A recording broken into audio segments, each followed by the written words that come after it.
kita rindu sosok B.J. Habibie. B.J. Habibie adalah presiden ketiga yang diakui, tapi beliau dilengsarkan karena kejujurannya. Beliau dilengsarkan karena beliau berjuang untuk bagaimana tidak ada korupsi. B.J. Habibie adalah orang soleh yang kita tahu dalam sejarah, orang hebat, diakui di dunia walaupun di Indonesia disepelekan.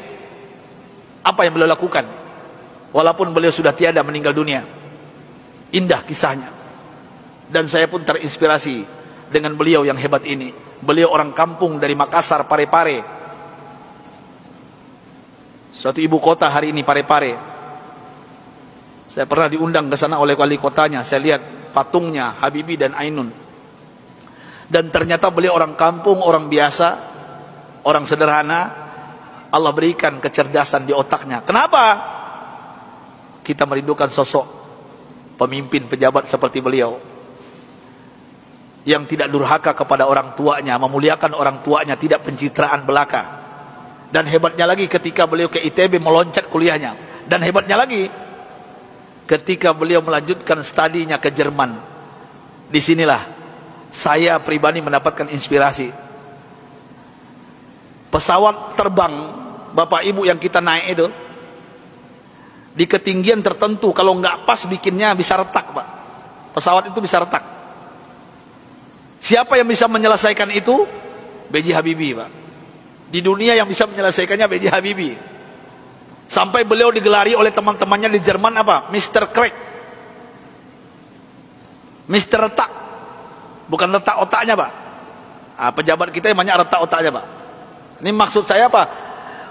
Pesawat yang retak itu beliau bisa menyelesaikannya. Ini kehebatan Habibie yang mungkin dilupakan oleh bangsa ini. Tapi ada yang lucu, aneh bin ajaib, ternyata beliau bukan orang tercerdas di dunia. Sampai beliau di Jerman, apa yang terjadi? Beliau tidak pernah ranking 1, ranking 2. Beliau ranking 3.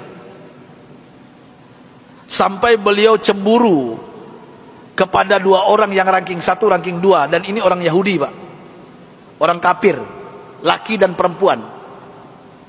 Saking herannya beliau, padahal beliau apa yang beliau isi itu benar semuanya. Tapi saking penasarannya, bertanya kepada Yahudi 2 ini. Apa kata beliau? Aku mau tanya kepada kalian berdua, apa rahasianya sampai kalian hebat di dunia, ranking 1, ranking 2? Saya kenapa tetap ranking 3? Apa jawaban Yahudi 2 ini, laki dan perempuan ini? Oh, Rudi. Beliau dipanggil Rudi, bukan Habibie. Ya, Baharudin Yusuf Habibie. Rudi, this is our secret. Ini rahasia kami, nggak mungkin kami kasih tahu. Besok beliau tanya lagi, apa rahasianya? Besok tanya lagi. Berhari-hari beliau bertanya. Akhirnya bosan Yahudi 2 ini. Sampai Yahudi ini mengatakan, Bapak Ibu, rahasianya. Come here, Rudi. Sini Rudi, kami mau mengatakan kepada engkau, tahukah engkau rahasia kenapa kami cerdas? Kenapa kami ranking 1, ranking 2 hebat? Apa jawabannya?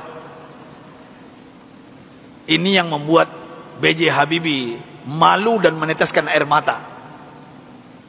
Pahlawan yang hebat ini, ketika Yahudi ini mengatakan, kami di sepertiga malam terakhir, jam 3 bahasa kita di Jakarta, bangun. Setelah itu kami mandi. Setelah mandi kami pakai baju yang wangi. Setelah itu kami ambil Al-Quran. Kami baca Al-Quran. Kaget B.J. Habibie. You read Al-Quran? Yes. Kalian kan kafir Yahudi, kenapa baca Al-Quran? Kami yakin dengan Al-Quran. Walaupun kami tidak mempercayai Al-Quran, mempercayai Islam, tapi kami yakin dengan Al-Quran. Heran B.J. Habibie, orang kafir Yahudi yang juara 1, juara 2 di Jerman ini, setiap jam 3 pagi mandi, pakai minyak wangi, baca Quran. Apa jawaban mereka? Kami baca Quran. Tahukah engkau Rudi, setelah kami baca Al-Quran, saraf kami ini rileks, otak kami cerdas, metabolisme tubuh kami dahsyat, imun. Nah ini bapak-bapak, ibu-ibu yang takut dengan corona, ini bukan saya yang ngomong, ini orang kafir yang ngomong ini. Ya. Imunitas kami naik tinggi. Kenapa? Al-Quran. Al-Quran kami baca. Sampai B.J. Habibie nggak yakin, nggak percaya. Apa kata Yahudi berdua ini Bapak Ibu? Kalau kalian nggak yakin, silakan. Surah apa? Kami baca. Ternyata Yahudi berdua ini hafal Quran, Pak. Apa saat itu jawaban B.J. Habibie? Thank you very much, my brother, my sister. Beliau pulang ke kosannya, ke kontrakannya. Sampai di kosan, di kontrakan, beliau sujud menangis. Rasanya tertampar wajah beliau, malu beliau, padahal beliau beragama Islam, orang kafir. Jam 3 bangun, mandi, baca Quran. Mulai saat itu bapak-bapak dan ibu-ibu, saya ingin berbicara pahlawan satu ini, orang hebat ini.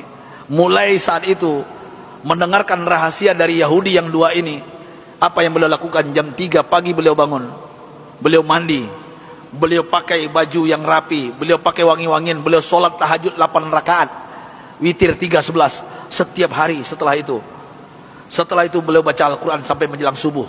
Kalau orang kafir tadi nggak sholat karena bukan Islam, langsung baca Quran. Dan apa yang terjadi keajaiban, Bapak Ibu yang dimuliakan Allah Subhanahu wa taala, Allahu Akbar. Keajaiban ini terjadi. Semenjak itu, setelah itu, B.J. Habibie berubah menjadi ranking 1. Yahudi yang dua tadi turun ke bawah. Dan orang Yahudi berdua ini menyesal memberikan rahasia kepada B.J. Habibie. Artinya apa?